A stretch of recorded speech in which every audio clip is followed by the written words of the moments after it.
Welcome, welcome. Baruch atah Adonai Eloheinu melech haolam asher kitshanu b'mitzvotav v'tzivanu la'asok b'divrei Torah. Amen. So the Parsha that we're studying is Emor, and this part of the Parsha deals with animals that will be sacrificed, that will be placed on the altar. And the Torah here is delineating those blemishes which would render an animal inappropriate to bring onto the altar. And, there's some general ideas of gifting in what we're discussing here, that when you give a gift, it communicates a lot about the relationship you have with that person.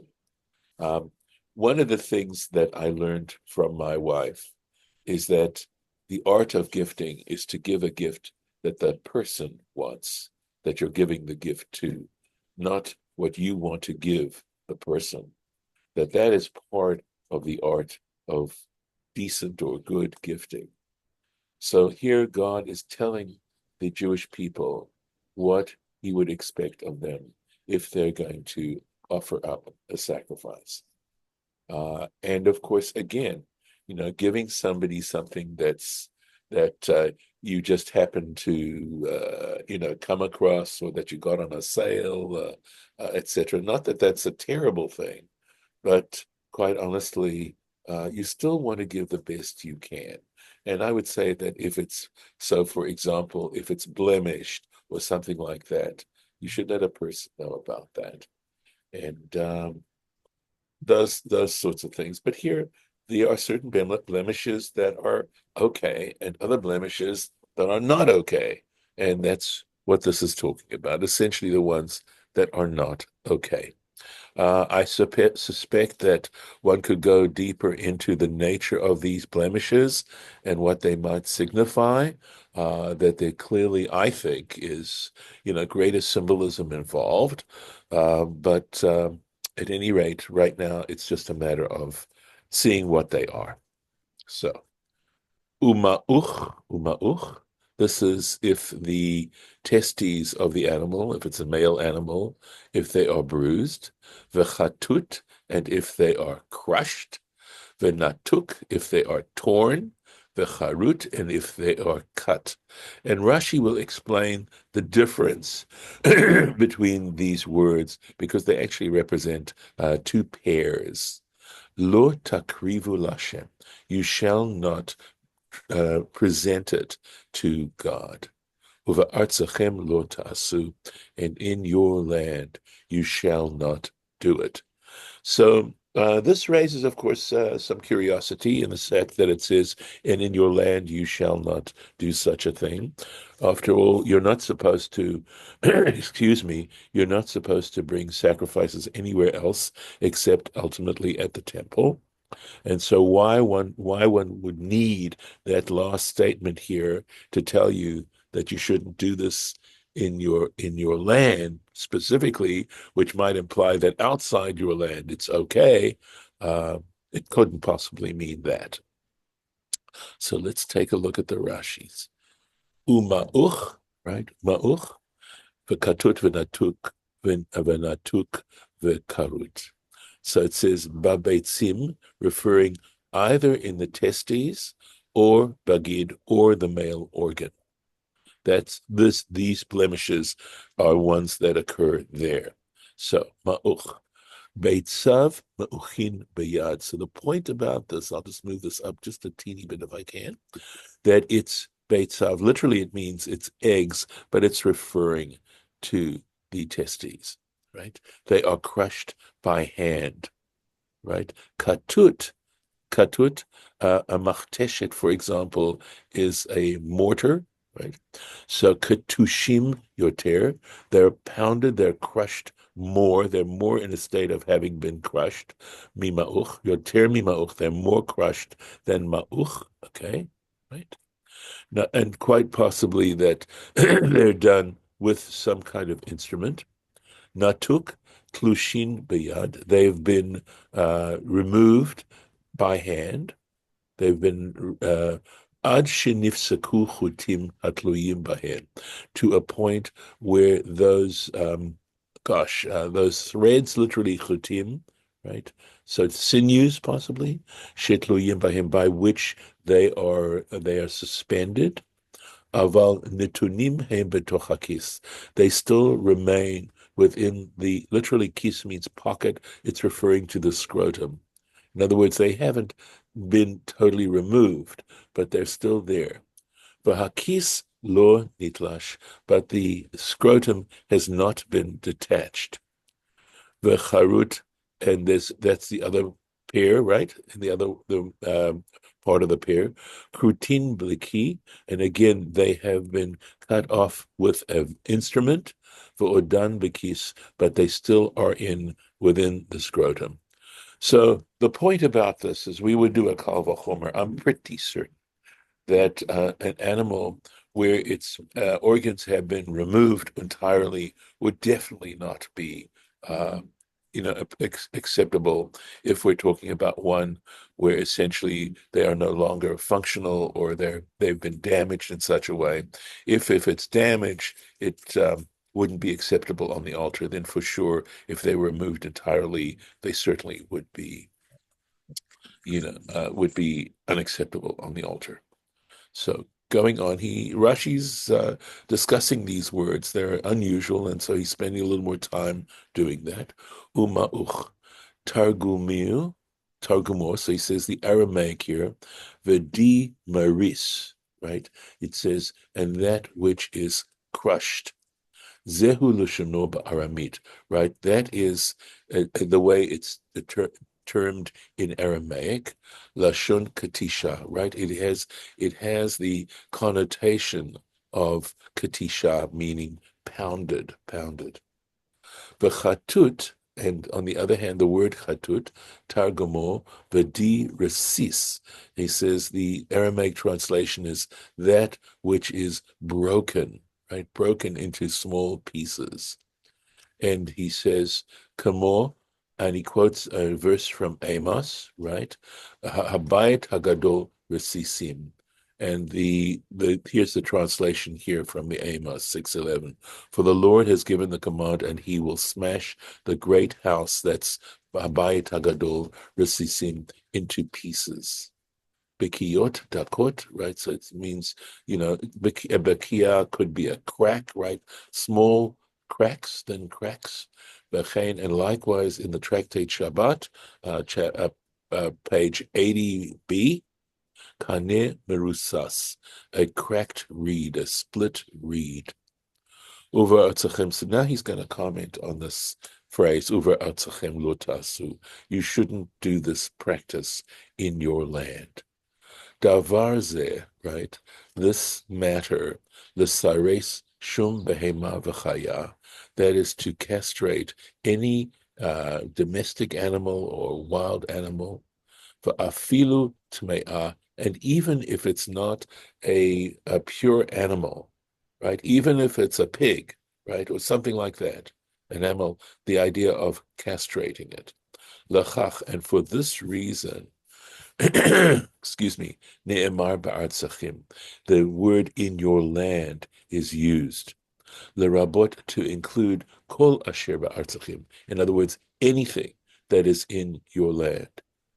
She'iev shar lomar, because one couldn't argue, lo nitztavu ala sirus, ela ba'aretz, that they are not commanded, right? They were only commanded regarding castration in the land, right? In other words, the land of Israel.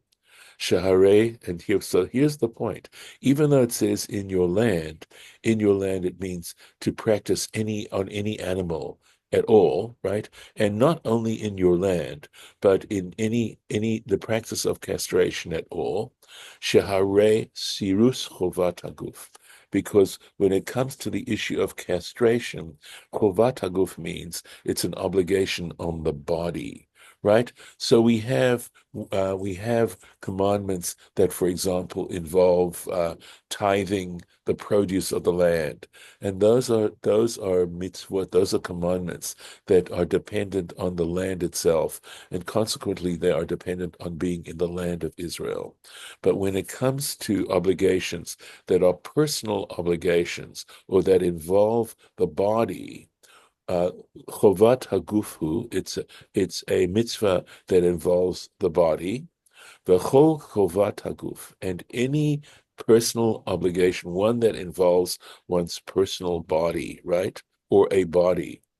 Noheget bein ba'aretz. It is operative whether in the land of Israel, bein b'chutz ha'aretz, or outside the land of Israel. That is a general principle, right? So, for example, putting on tefillin, right? Putting on phylacteries. That isn't dependent on being in the land of Israel. That is a chovat haguf. So we, as you can see, the way in which we interpret these things has to do with its full context as well. So going on, I believe we're right here. Yeah.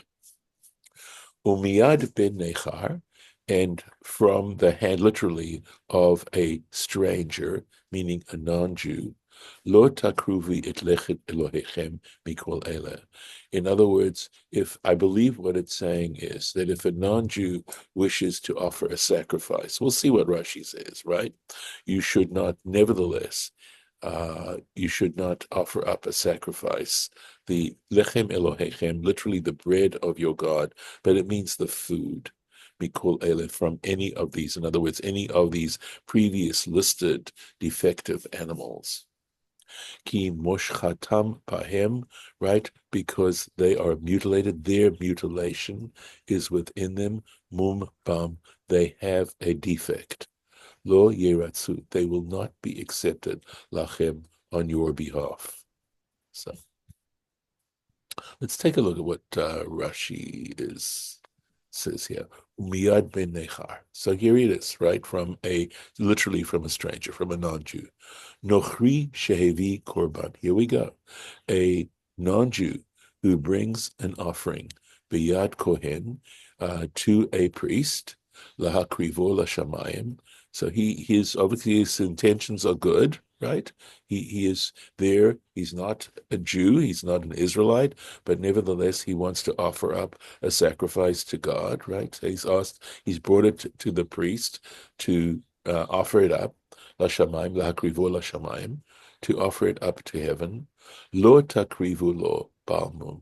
Nevertheless, you should not offer up on his behalf something that has a defect, balmum, something that has a defect. V'afopi, despite the fact, shelo ne'esru pa'alei mumim l'korban b'nei Noach, despite the fact that a Noachide, in other words, a non-Jew, is not forbidden from offering up defective animals as a sacrifice. So when a Noachide offers a sacrifice in his own context, that is considered acceptable. They're not forbidden to do that. But Israelites, Jews, have a higher standard, and because of their relationship to God, and that's why the offerings that they bring have to be perfect. And if you think about it in general, right, accepting a gift from someone who is not really close to you and is simply offering up a gift, one would normally say is fine. Whereas if it were a member of your family or someone that you were very close to, you would expect something, you would hope for something a little in better shape. Okay, so I think there are similar dynamics going on here that are universal, right? Here we go. They are the Ella Imkain Mechusre Aver. So in other words, there is a defect that is unacceptable with regards to a Noachide, and that is if it's missing a limb. So I would suspect that if you would consider castration missing a limb, that is forbidden to a Noachide. But remember, for an Israelite, it's even if it's damaged, right? Even though, and then Rashi made the point that everything looks intact at least from an external point of view. And with a Noachide, that would be okay. That would be okay, as long as it wasn't actually missing the limb. Zot noheget babama, right? Uh, this applies babama uvasadot, and this applies on a high place. Sorry, let me say shebasadot, which are in the fields. Now, when he says this applies, I'm wondering if he's saying that regarding even Jewish, because there was a time when these high places were allowed, right? But he's saying, let me see, right? Uh, that only if it's missing a limb is it unacceptable because of what goes on here. Aval al hamizbech sheba mishkan. But if we're talking about the altar that is in the tabernacle, and therefore we're also talking about the main altar, the one that was, for example, in Jerusalem, lo takrivuha, right? You should not offer up this. Aval tmima tekablu mehem. However, you should accept a offering from them that is perfect. So again, looking at the whole situation here, it seems to be saying that this law, where only if it's mechusrei evel, if it's missing a limb, it is acceptable, even if it has a defect. It would again be a case where a non-Jew, a Noachide, were offering up an animal to a Jewish person, to a Kohen, who is in one of the high places, operating in one of these high places, and he wants to bring an offering to God, that if in that particular case, as a Noachide, it's okay. And Rashi is saying, but that only applies in the case of these bamot, of these high places, these local altars that existed at one time.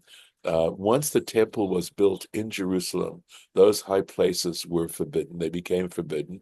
And the truth is, it becomes a real problem. If you read the book of Kings, you'll see that it becomes a real problem in terms of trying to get rid of these high places. And the complication is that at one point they were acceptable, and now all of a sudden they're not acceptable at all. And of course, the motivation is still a good motivation. The idea of trying to serve God and to bring an offering, etc., is a good motivation. But in this particular case, we see that there are rules that apply nevertheless. So, okay. Lachach ne'emar lemala, and for this reason, when we started this whole subject, we didn't read it today, but it says lemala ish ish. So it says both. It repeats the word ish, right? A man, a man. Lerabot et hanochrim. But to that, the reason why this whole commandment regarding animals that are acceptable and specifically animals that aren't acceptable, the reason why this starts off with the term ish ish is to include, excuse me, et hanochrim, non-Jews, shenodrim nidarim, that want to bring a vow, that make a vow to bring an offering, v'nidavot, and gifts, ki Yisrael, like an Israelite. So it's interesting from a bunch of reasons, right? Because it's talking not just about Jews here, it's talking also about non-Israelites and the fact that they also have an opportunity to serve God. They are going to remain non-Israelites. They're not going to be bound by all the commandments that an Israelite is bound by. But nevertheless, they are motivated to offer up an offering to God, and that's acceptable, that despite the fact that they aren't Israelites. So, moshchatam, that word moshchatam, chavul hon. This would be or chibul hon. Here's the Aramaic word meaning their defect, right? Lo yeratzu lachem. It will not be acceptable from you, right? Lechaper alechem, to gain atonement for you.